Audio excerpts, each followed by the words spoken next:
Sir, ये लोग आपसे मिलना चाहते हैं।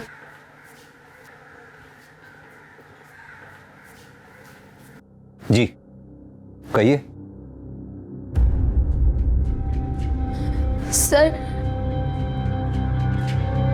सर हमारे साथ रेप हुआ है। व्हाट?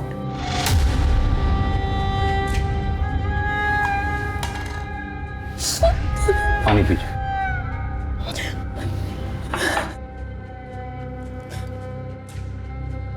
अब आराम से हिम्मत रखिए, बताइए क्या क्या हुआ। सर सुनील अग्रवाल के घर पे हम नौकरानी का काम करते हैं। रोज की तरह आज भी साफ सफाई कर रहे थे और फिर ओए मानसी, तुझे भूख प्यास नहीं लगती? सुबह 8 बजे से काम करिए तू, अब देख 12 बज गए। एक काम कर, ये नींबू पानी पी ले। नहीं साहब, ये आपके लिए है। अगर तू हेल्दी रहेगी तभी तो हमारा घर चमकता रहेगा ना। ले ले ले।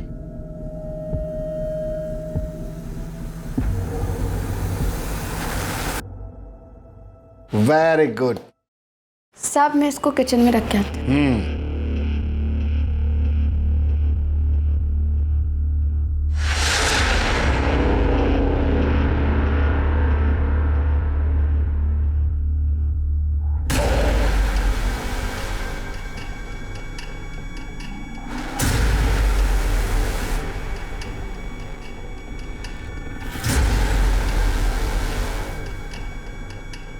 और फिर जब हमें होश आया तब हमारे शरीर पर कपड़ा नहीं था।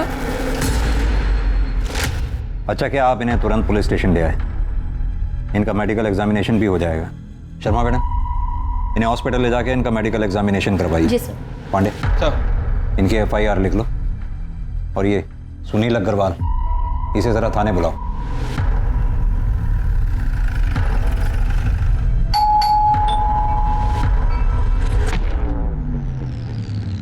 कौन आया है? सर जी, मानसी झूठ बोल रही है। आप ही सोचे, मैं भला अपनी मेड का रेप करूंगा, वो भी इस उम्र में? Sir ji, I am 62 year old. मुझे ये बताने में जरा भी शर्म नहीं कि मुझ में अब वो पावर नहीं बचा। अगर आपको यकीन नहीं है तो मेरी वाइफ से पूछ लो। सर ये एकदम सच बोल रहे हैं। देखिए, कौन सच बोल रहा है कौन झूठ, ये मेडिकल एग्जामिनेशन के बाद पता चलेगा। अरे अग्रवाल जी, आपको हमारे साथ चलना होगा। अरे अरे, ये क्या जबरदस्ती है?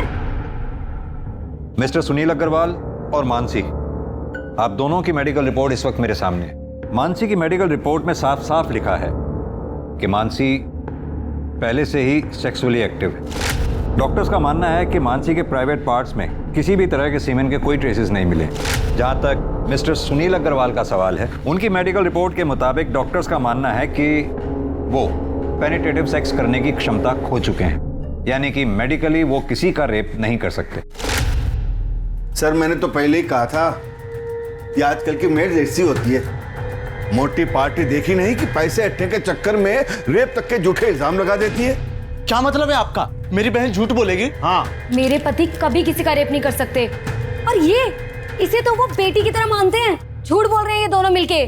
सर, एक लड़की के लिए उसकी इज्जत से बढ़कर कुछ नहीं होता है। तुम्हारी मेडिकल रिपोर्ट में साफ साफ लिखा है कि तुम्हारा रेप हुआ ही नहीं है, बल्कि तुमने पैसे हटने के चक्कर में अपने मालिक मिस्टर सुनील अग्रवाल पर झूठा आरोप लगाया। सर ये गलत है। ये झूठ बोल रहा है आदमी। क्या झूठ है क्या सच है अभी पता चल जाएगा। यादव सर। जरा लेकर आओ उसे। Okay sir.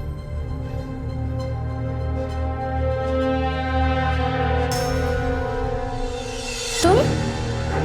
जी हाँ, इसका नाम है मनोज, तुम्हारा बॉयफ्रेंड। अब तुम खुद अपने भाई को बताओ कि मनोज और तुम्हारे बीच में शारीरिक संबंध है या नहीं। बोलो, क्या पूछना है इंस्पेक्टर साहब? संभालिए।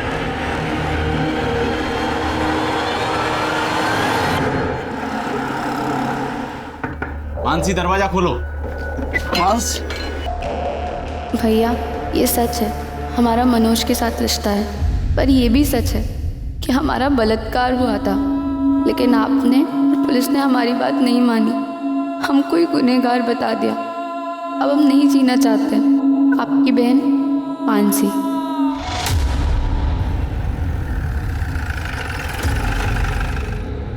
मानसी ने सुसाइड किया, इसमें मेरा क्या दोष है? दोष है क्योंकि मानसी ने अपने सुसाइड नोट में साफ साफ लिखा है कि उसका बलात्कार हुआ था। साफ साफ बताइए कि माजरा है क्या? माजरा कुछ भी तो नहीं सर। माजरा क्या हो सकता है मतलब? सर ले आओ। सर ये बेड के नीचे 2 बॉक्स मिला है और देखिए इन बॉक्सेस में क्या मिला है।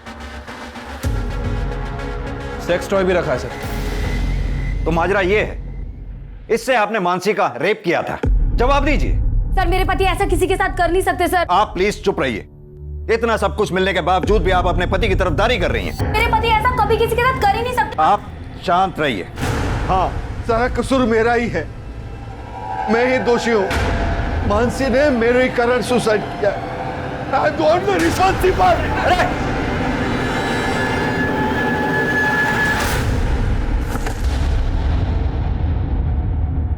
नमस्कार, आदाब। क्राइम पेट्रोल सतर्क के ब्लैक हेडलाइंस अध्याय के आज के एपिसोड में आप सबका स्वागत है।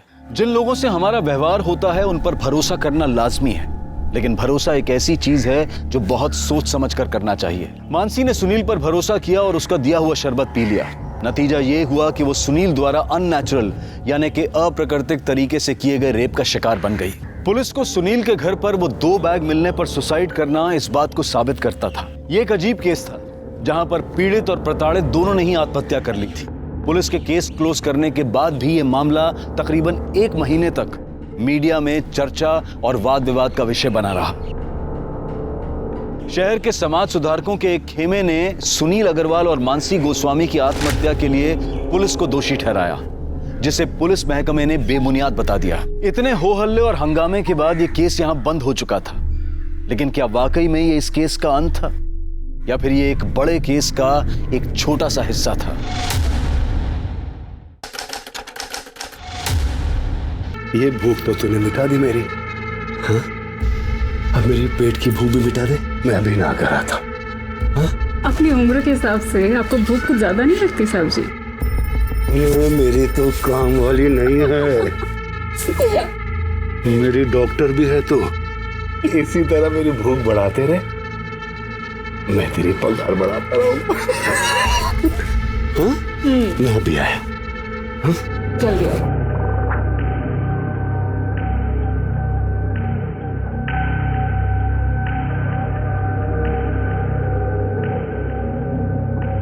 वृंदा,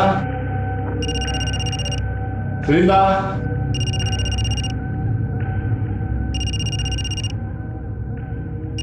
वृंदा, अरे कहाँ चली गई? साहब मैसेज चेक करो।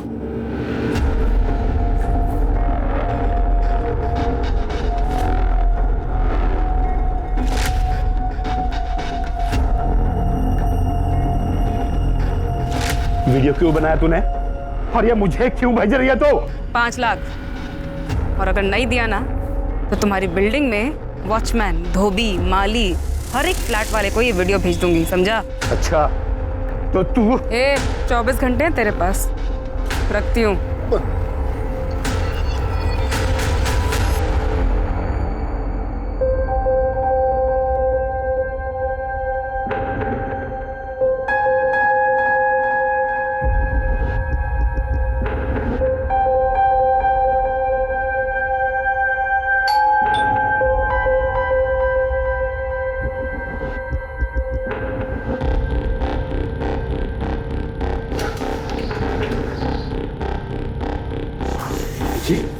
नमस्ते। नमस्ते।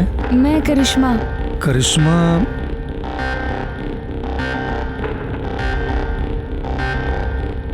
ओ हाँ हाँ, करिश्मा आ जाओ आओ, अंदर आओ बेटा। अरे खुशी, वो डोमेस्टिक हेल्प आ गई है। करिश्मा आओ, बैठो बैठो।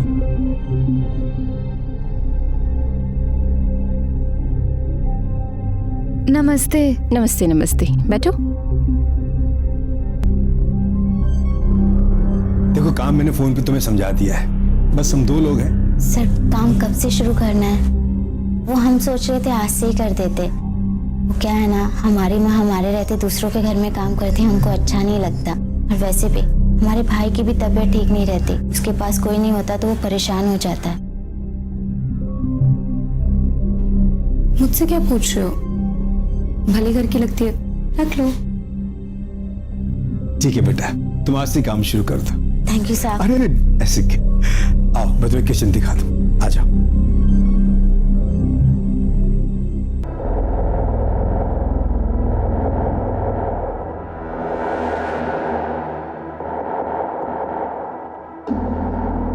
क्या बात है साहब, जल्दी इंतजाम कर लिए पैसे का। लो।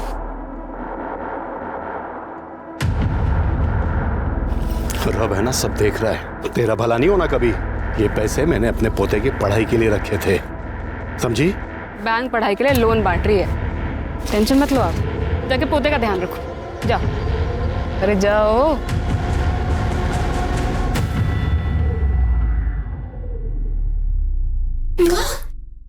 अरे अरे क्या बात है? हाँ, ये देखो मैं आप लोग के लिए क्या लेके आई हूँ। क्या लाई है? समोसा और जलेबी। पैसा कहाँ से मिला रे? अरे जिनके काम करती हूँ उन्होंने दिए। वो ना समोसा जलेबी खाएगा। ये देख। हे जंगली भाई, तेरा नौकरी ऐसे ही चलत रहे, जिससे हमरे मोनू का इलाज और पढ़ाई भी निमह जाए, घर भी चलत रहे।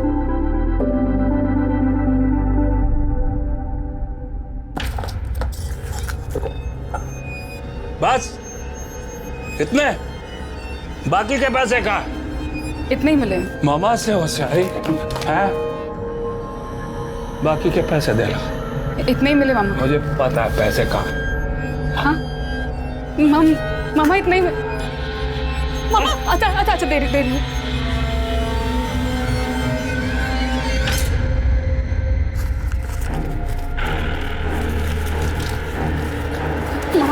थोड़े से मुझे भी दे दे। क्या कि तू भाग जाए? हैं? अरे तेरे माँ बाप ने जब तेरे को घर से बाहर निकाला ना, तो इस मामा ने आसरा दिया तेरे को। चल दबा जा।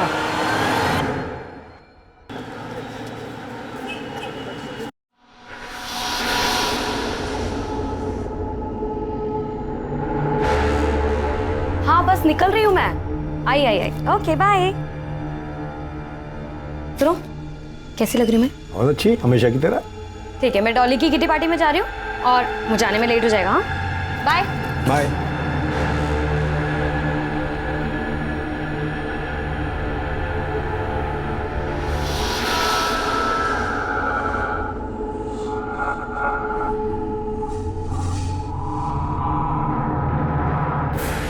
अरे करिश्मा बेटा, ये जूस पी लो।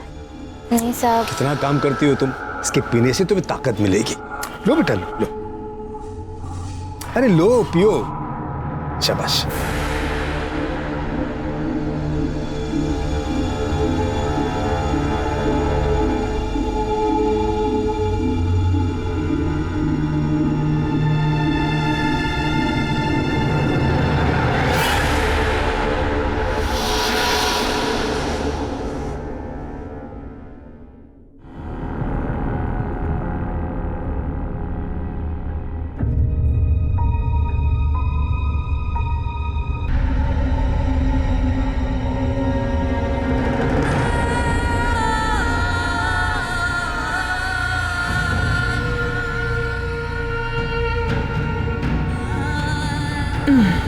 अरे आ गई तू, खाना लगा दे।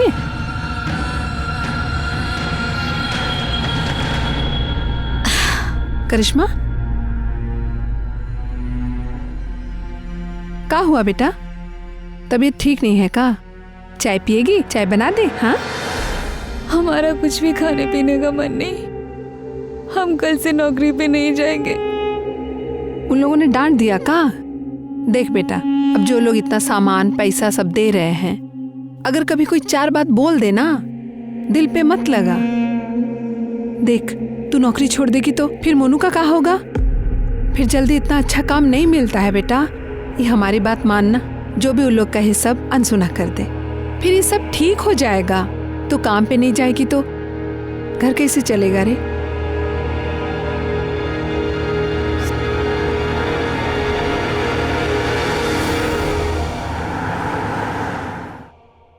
बाद में बात करती हूँ। बिल्कुल सही समय पे आई हूँ।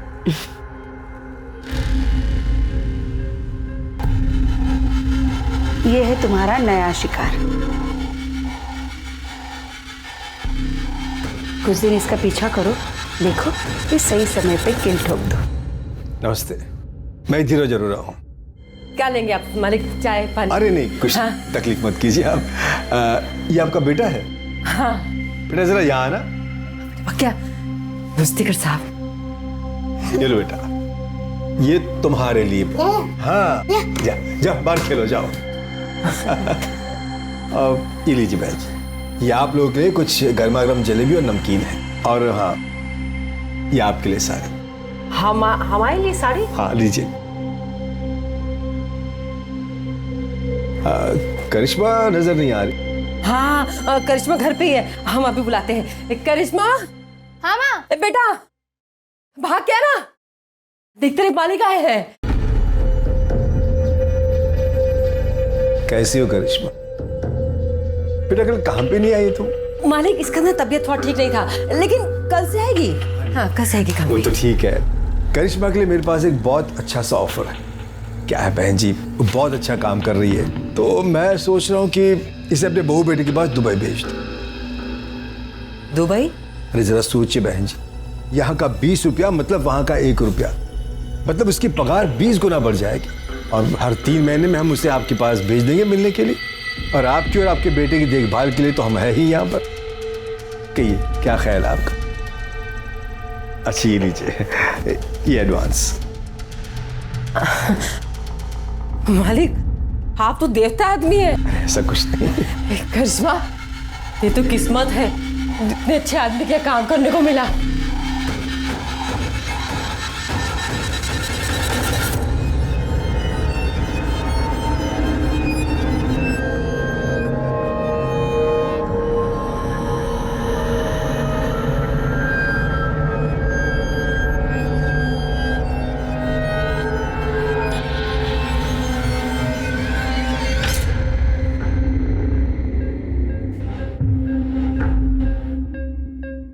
खुशी अग्रवाल जो दूसरी शादी के बाद अब खुशी अरोड़ा बन चुकी थी, उसका ये पति भी दरिंदा था। ये सिर्फ एक कोइंसिडेंस था या फिर इसके पीछे भी कोई और रहस्य था?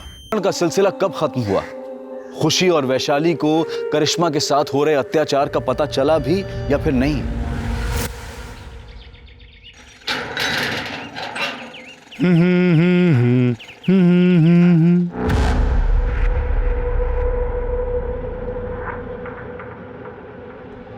मैडम, मैडम,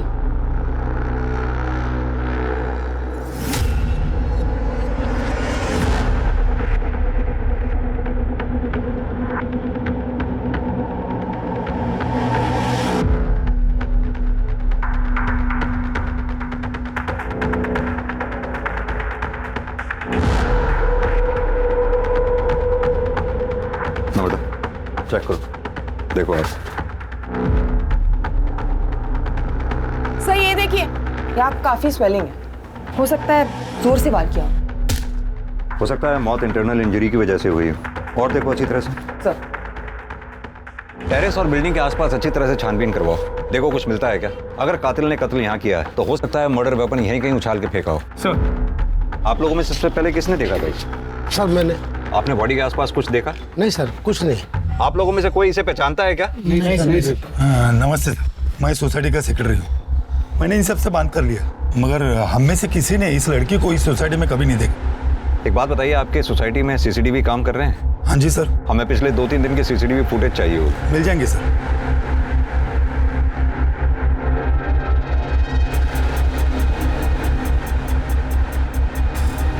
सर ये देखिए, सर पाँव के पास ये हेयर स्टाइल मिला है और ये हेयर कलर विक्टिम के हेयर कलर से काफी अलग है। सर मैंने पूरी बॉडी चेक की, लेकिन कहीं कोई निशान नहीं है और बॉडी के आसपास खून के धब्बे भी नहीं है। बाल का डीएनए विक्टिम के डीएनए से मैच करवाओ और बॉडी एक बार फिर से चेक करो, देखो कहीं कोई निशान तो नहीं। सर संदीप, बॉडी का पंचनामा करवा के पोस्टमार्टम के लिए भिजवाओ और उससे पहले इसकी फोटोग्राफ्स लेके सोसाइटी में दिखाओ, देखो कोई पहचानता है क्या। अगर यहाँ कोई ना पहचाने तो आसपास की सोसाइटीज में दिखाओ, वहां भी अगर कोई ना पहचाने तो सोशल मीडिया पे डालो उसकी फोटोग्राफ और इस एरिया के रहने वाले लोगों में विक्टिम का फोटोग्राफ सर्कुलेट करो। हमारे लिए इसके बारे में जानना बहुत जरूरी है, तभी हम कातिल तक पहुंच सकते। सर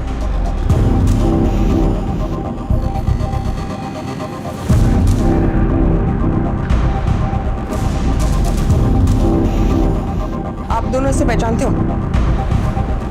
नहीं।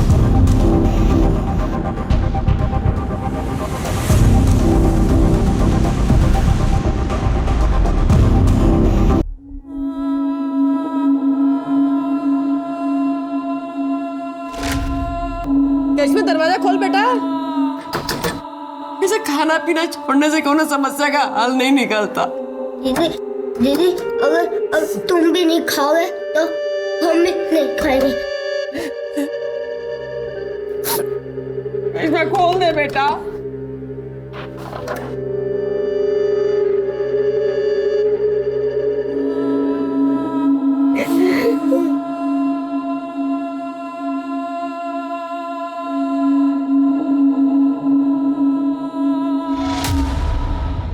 सर उस अनआइडेंटिफाइड बॉडी की पोस्टमार्टम रिपोर्ट।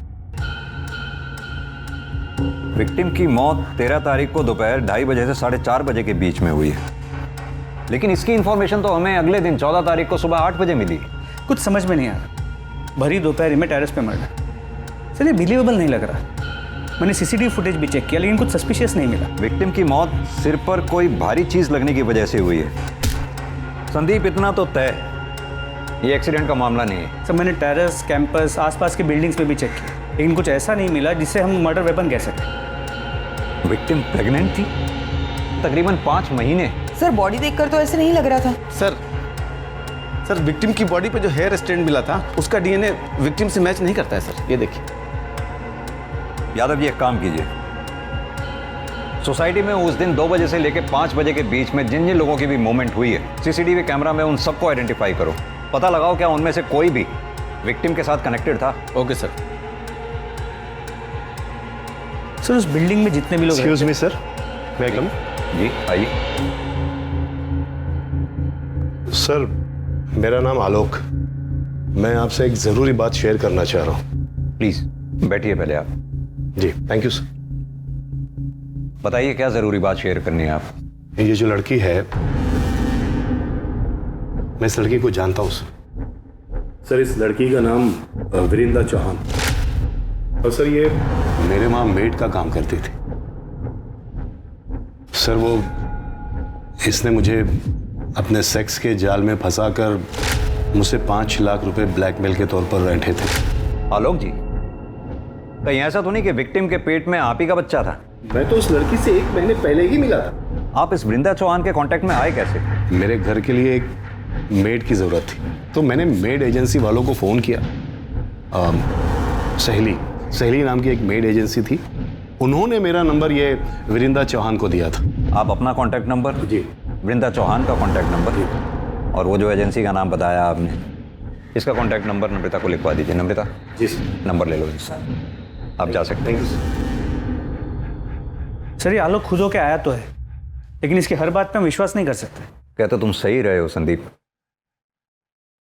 ये वृंदा चौहान के कॉल रिकॉर्ड्स और उसके लोकेशन रिकॉर्ड्स निकलवाओ और जिस एजेंसी के बारे में ये आलोक बता रहे थे, सहेली, वहां जाकर वृंदा चौहान के बारे में पता करो। सर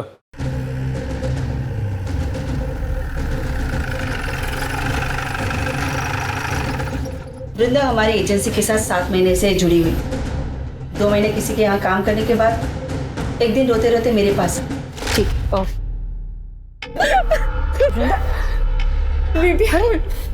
इतनी चोट कैसे लगी तुझे? मेरे मामा ने आज मेरे साथ ऐसे जबरदस्ती किया, मुझे बहुत पीटा।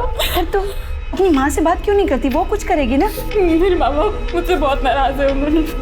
उन्होंने मुझे घर से निकाल दिया है। मैं उनके पास नहीं जा सकती दीदी, नहीं जा सकती दीदी। वो एक अलग कहानी है। हम दोनों पुलिस के पास चलते हैं, पुलिस को बता दे। नहीं दीदी, पुलिस की बात करें तो मामा मुझे घर से निकाल देगा। मेरे पास रहने का कोई ठिकाना नहीं है। रोना बंद कर और ये बता कि तू मुझसे क्या चाहती? मामा ने बोला था कि उसको पैसे ला के दूंगी ना तो वो मुझे छुएगा नहीं। दीदी कोई ऐसा जुगाड़ बता दो जिससे कम समय में ज्यादा पैसे कमा सको, क्योंकि अगर ऐसा ही चलता रहा तो या तो मेरा मामा मुझे मार देगा या मैं अपनी जान ले लूंगी। फिर मैंने उसे ऐसे लोगों के यहाँ काम करने का आइडिया दिया। वो क्या है ना साहब कि 2 पैसे एक्स्ट्रा भी मिल जाते हैं। मुझे उन सारे लोगों के नंबर चाहिए जिनके घर पे वृंदा ने काम किया था। हो सकता है उन्हीं में से कोई वृंदा के होने वाले बच्चे का बाप हो और उन्हीं में से किसी ने उसे मारा हो। क्या वृंदा प्रेग्नेंट थी? जी, पोस्टमार्टम रिपोर्ट के हिसाब से वृंदा के पेट में 5 महीने का बच्चा था। सर तो ये जरूर उसके मामा का काम है।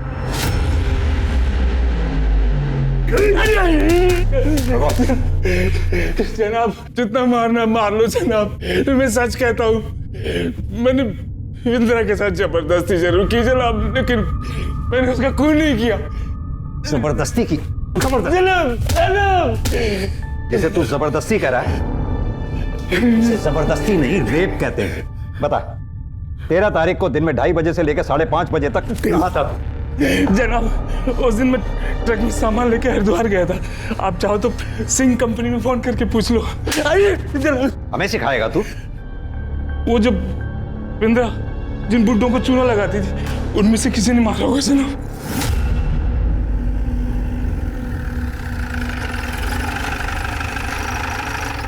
सर, जिन जिन सीनियर सिटीजन्स के यहाँ पे वृंदा ने काम किया था, उन सब ने बयान देने से मना कर दिया। लेकिन संदीप, वृंदा प्रेग्नेंट थी और जाहिर सी बात है उसके बच्चे का बाप इन्हीं में से कोई एक होगा। सर, इस बारे में भी हमने उनसे पूछा, लेकिन सबका यही कहना है कि वो लोग प्रोटेक्शन यूज करते थे। सबसे पहले तो ये वृंदा के मामा अतुल चौहान का डीएनए वृंदा के फीटस से मैच कराओ। अगर उसका डीएनए मैच नहीं होता, फिर बाकी बचे लोगों का डीएनए टेस्ट करवाओ। सर, एक बात और, एजेंसी से मिले नंबर्स में एक नंबर धीरज अरोरा का भी था। इस वृंदा ने कभी धीरज अरोरा के घर पे काम तो नहीं किया, लेकिन फिर उसका अगला टारगेट धीरज ही था।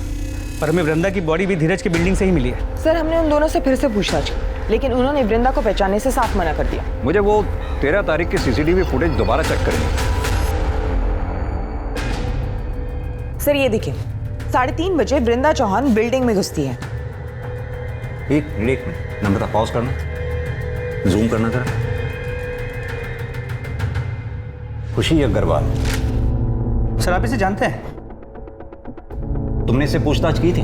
जी सर, इनके हस्बैंड से भी पूछताछ की थी, लेकिन दोनों ने इसे पहचानने से मना कर दिया। हस्बैंड? जी सर, धीरज अरोरा। ये धीरज अरोरा। लेकिन सर, आप उस खुशी को कैसे जानते हैं? संदीप, करीब 1 साल पुरानी बात है। इस खुशी के पहले पति, इस खुशी का तब खुशी अग्रवाल नाम था और पहले पति का नाम था सुनील अग्रवाल।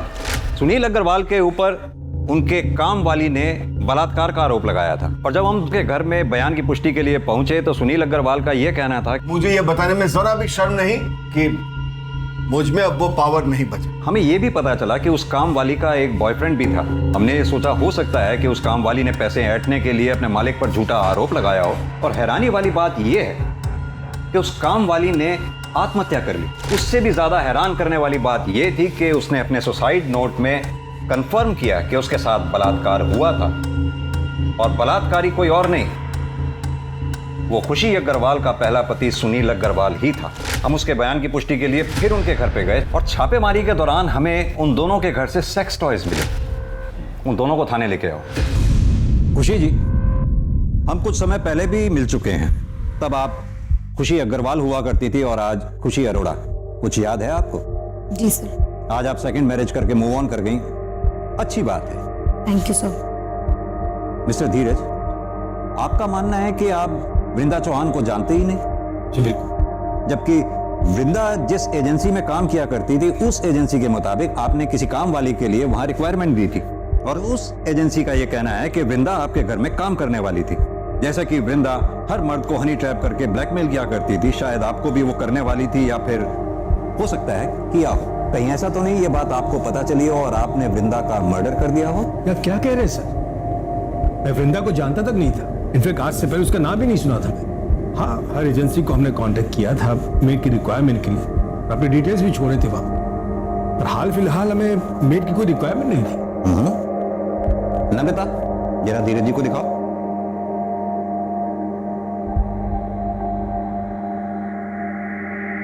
मिस्टर धीरज, कल आप अपने ऑफिस से 4 बजे घर लौट कर आए और फिर आधे घंटे बाद अपने घर से चले गए, जबकि हमने पता किया है कि आप अपने ऑफिस से रोजाना 7 बजे के बाद निकलते हैं। सर, वो मैं अपने कुछ फाइल्स भूल गया था, इंपॉर्टेंट थे, इसलिए पर्सनली लेने आ गया था घर।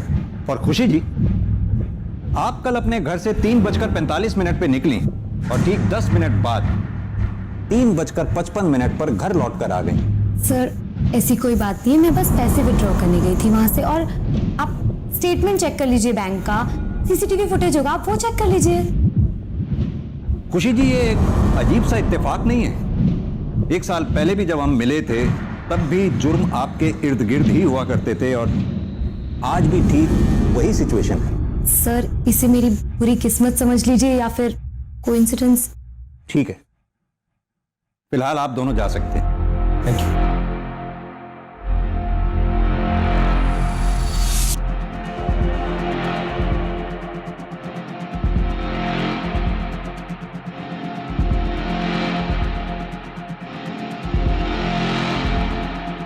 संदीप, लगता है खुशी मैडम का हेयर फॉल आजकल कुछ ज्यादा ही हो रहा है। और सर, इस बाल का कलर लगभग उस बाल के कलर जैसा है जो हमें क्राइम स्पॉट पे मिला था। मैं चाहता हूं कि तुम इस बाल का डीएनए पहले मिले हुए बाल के डीएनए से मैच करो। मेरी गट फीलिंग ये कहती है ये दोनों बाल एक ही इंसान के हैं और वो इंसान कोई और नहीं, खुशी अग्रवाल और खुशी अरोड़ा ही है। वृंदा का मर्डर एक के बाद एक रहस्यमयी मोड़ ले रहा था। किसने किया था वृंदा का खून? वो सीनियर सिटीजन्स जिनको वृंदा ब्लैकमेल करती थी, या फिर वृंदा का मामा जिसने उसका शारीरिक शोषण किया था, या फिर धीरज अरोड़ा जो वृंदा का अगला टारगेट था। अब इस केस में कुछ ऐसी कड़ियां खुलने वाली थी जो इन सारे रहस्यों पर से एक के बाद एक पर्दा उठाने वाली थी।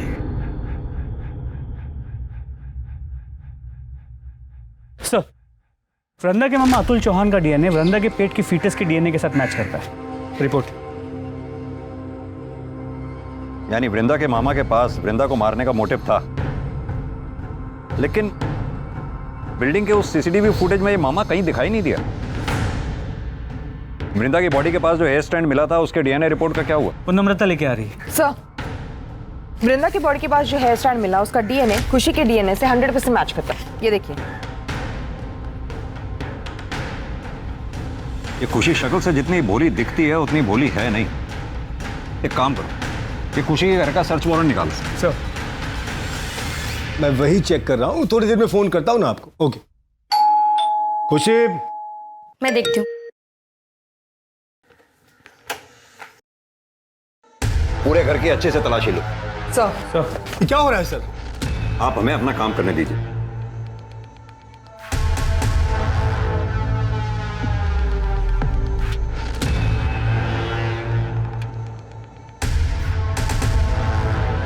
सर, ये देखिए।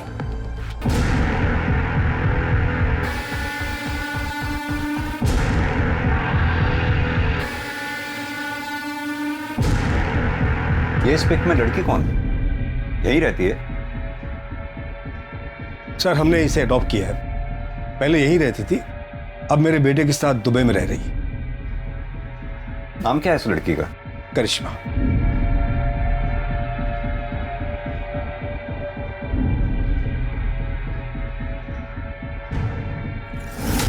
सर, एक मिनट आइए, देखिए क्या मिला है। सर, मर्डर वेपन तो नहीं मिला, लेकिन ये सब कुछ मिला है। पर सर, ये देखिए सर, ये सारा सामान बिल्कुल वैसा ही है जैसे आपने कहा था आपको खुशी के पिछले घर से मिला था। लेकिन वो सामान तो पुलिस ने जब्त कर लिया था। ये सामान आपने नया खरीदा है क्या? मुझे कुछ समझ नहीं आ रहा। मिस्टर धीरज, क्या आपकी भी सेक्स करने की क्षमता चली गई है? नहीं, क्यों? वो क्या है कि 1 साल पहले हमसे बहुत बड़ी एक गलती हो गई थी। मानसी गोस्वामी ने इनके पहले पति सुनील अग्रवाल पर एक आरोप लगाया था, बलात्कार। इनके पति ने गिल्ट में आके आत्महत्या कर ली। केस क्लोज हो गया, लेकिन उस केस का एक मुजरिम आज भी खुलेआम घूम रहा है। देखिए, आप दोनों के खिलाफ हमारे पास इतने सबूत तो हैं ही कि हम कोर्ट में आसानी से ये साबित कर पाएंगे कि वृंदा का मर्डर आप दोनों ने ही मिलकर किया है। सर, हमने ऐसा कुछ भी नहीं किया, हमने उसे नहीं मारा सर। ये आपके बाल वृंदा की बॉडी पर कैसे मिले और उन बालों का डीएनए आपके डीएनए से कैसे मैच करता है? और यही नहीं, वृंदा के लोकेशन रिकॉर्ड वारदात के कुछ रोज पहले तक लगातार धीरज के लोकेशन रिकॉर्ड से कैसे मैच करते हैं? सर, मुझे नहीं पता। ही आप तो चुप ही रहिए मिस्टर धीरज। लगातार आप झूठ पर झूठ बोलते चले जा रहे हैं। यादव जी, जरा फुटेज दिखाइए इन्हें।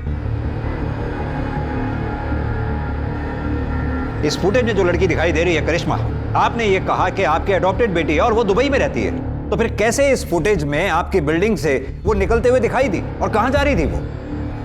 हमारा टाइम वेस्ट मत कीजिए। ये बताइए कि आप दोनों ने मिलकर वृंदा को मारा या आप दोनों ने करिश्मा के साथ मिलकर वृंदा को मारा? और एक सवाल, करिश्मा के साथ एक चौथी औरत जो आपकी बिल्डिंग से सीसीटीवी फुटेज में निकलती हुई दिखाई दी है, वो चौथी औरत कौन थी और उसका इस मर्डर में क्या रोल था? अरे सुनाई नहीं दे रहा क्या? अभी भी वक्त है, सब सच सच बता दो। नहीं बताना तो वो भी बता दो। कोर्ट पे तो हम साबित कर ही देंगे कि वृंदा का मर्डर आप दोनों ने किया है। कब तक चुपचाप सुनती रहोगी? सच बता दो ना।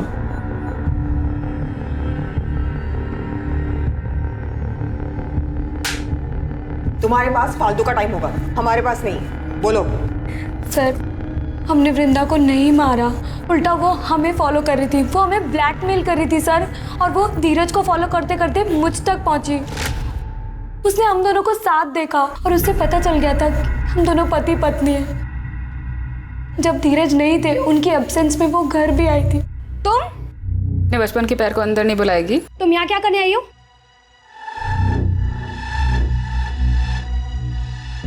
तुझसे इतना प्यार किया था, 9 साल पहले मुझे गांव में अकेला छोड़ा ही था।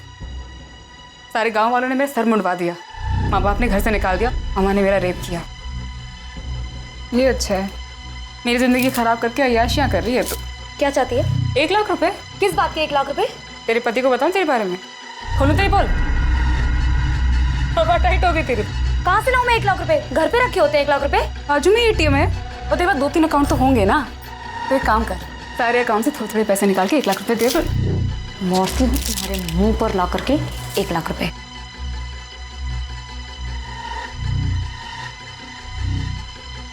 जब मैं वापस आई तो वो मरी हुई थी। वृंदा, वृंदा। फिर मैंने तुरंत धीरज को कॉल किया।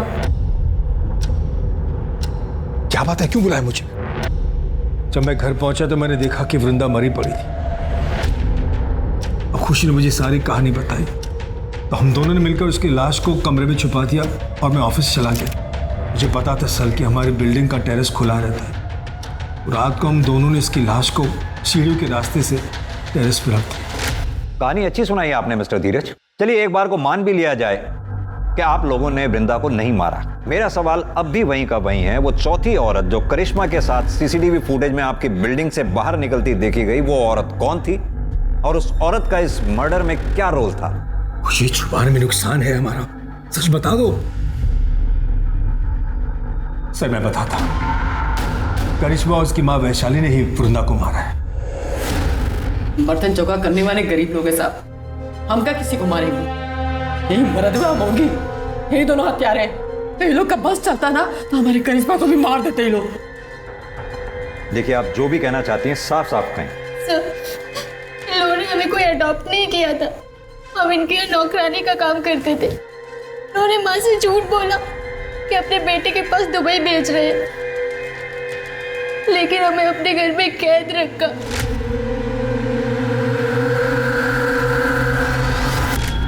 अगर ऐसा था तो आप लोग तुरंत हमारे पास क्यों नहीं आए? इन दोनों को जेल में डाल देते। पुलिस के पास आती तो बात फैलने का डर था। यानी कि खुशी जी, आपने करिश्मा का तो शारीरिक शोषण किया ही, साथ में मानसी का भी शारीरिक शोषण किया।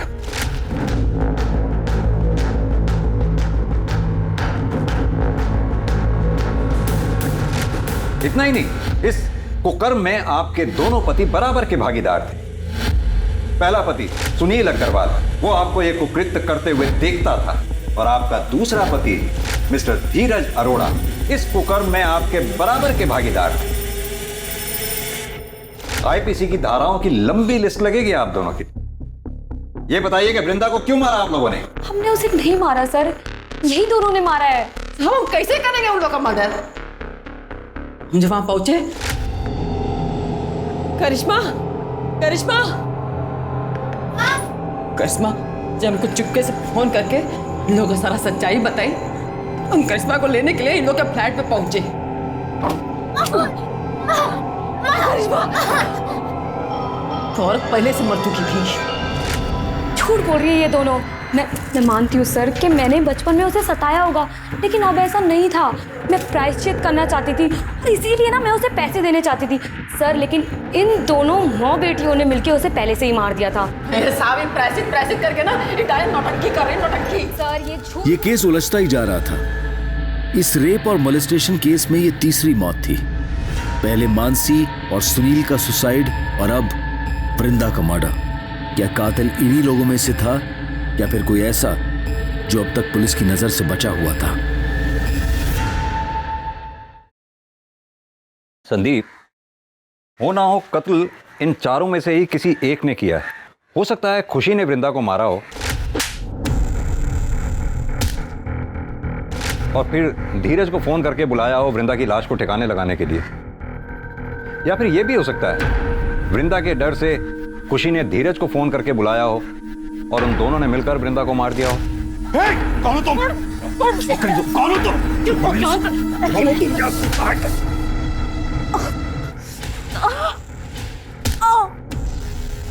या फिर यह भी हो सकता है कि वैशाली घर में घुसी हो, करिश्मा के साथ भागने लगी हो और इसी दौरान वृंदा बीच में आ गई हो और वृंदा वैशाली के हाथों मारी गई हो।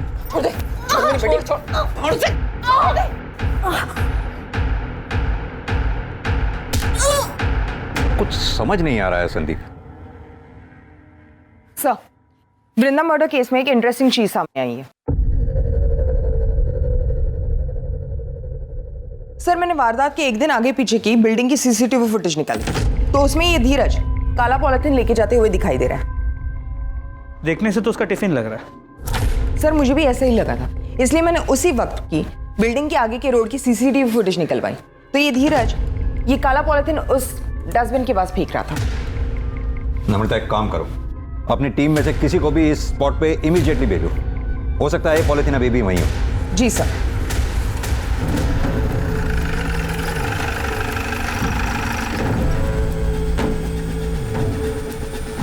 महेश। Yes sir.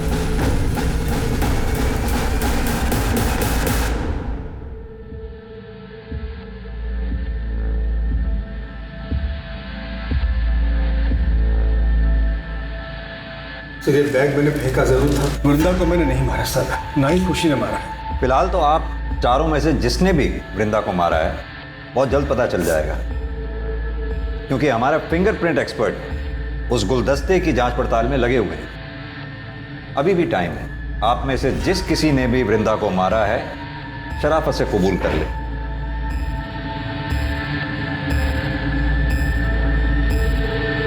सर, खून हमने किया है। उस दिन फोन रखने के बाद अम्मा का इंतजार कर रहे थे। घर में सर और मैडम दोनों ही नहीं थे। जैसे माँ गेट पे आई हम उनके पास दौड़ के पहुंचे तो मैडम हमारे बीच में आ गई, हमें रोकने लगी। हमने गुलदस्ता उठा के उनके सिर पे दे मारा। कैसे मारा? करके बताओ। सर, वो हमारे सामने आ गई थी हमें रोकने के लिए, तो हमने गुलदस्ता उनको ऐसे मार दिया सिर पे, वो वहीं मर गई और हम भाग गए। लेकिन चोट तो वृंदा के सर के पीछे लगी थी। क्यों वैशाली? अरे अब तो मान जाओ, या अपनी बेटी को जेल भेजकर मानोगी? हमसे बहुत बड़ी भूल हो गई था। हम जैसे ही दरवाजे की घंटी बजाते देखा तो दरवाजा पहले से खुला हुआ था। सोफे पे एक औरत बैठी थी, हमको लगा खुशी मैडम है। हमारी नजर फूलदान पे पड़ी और उसको उठाए उनके सर पे दे मारे। उसके बाद करिश्मा लेके वहां से भाग गए और इसीलिए हम करिश्मा को बलात्कार का केस लिखवाने के लिए पुलिस थाने नहीं आए। बिना देखे सुने, बिना सोचे समझे कुछ भी करने से पल भर में जीवन बिगड़ जाता है। जरा सा भी समझदारी से काम लिया होता तो अपराधी बनने से बच जाती। आज की तारीख में हमारे देश में समलैंगिक रिश्ते में होना कोई जुर्म नहीं है। अब तो कानून भी पास हो चुका है जो LGBT कम्युनिटी को मान्यता देता है। लेकिन अगर कोई भी रिश्ता हवस की आड़ में जोर जबरदस्ती से बनाया जाए तो वो जुर्म है। खुशी की दरिंदगी का शिकार ना सिर्फ मानसी, वृंदा और करिश्मा हुई, बल्कि खुशी की हिरासत के बाद और भी कई लड़कियां सामने आई और इस सीरियल रेप और मोलेस्टेशन के लिए खुशी के साथ साथ उसके पार्टनर्स को भी सजा दी गई। यह केस दर्शाता है कि समाज के दरिंदों की कोई शक्ल नहीं होती, कोई जेंडर नहीं होता, लेकिन ऐसे कई केस रोके जा सकते हैं अगर सही समय पर पुलिस को इसकी सूचना दे दी जाए। हमें बस चौकन्ना और सतर्क रहने की जरूरत है। अब मैं अनूप सोनी आपसे विदा लेता हूं, फिर मुलाकात होगी क्राइम पेट्रोल सतर्क के ब्लैक हेडलाइंस अध्याय में एक और नए केस के साथ।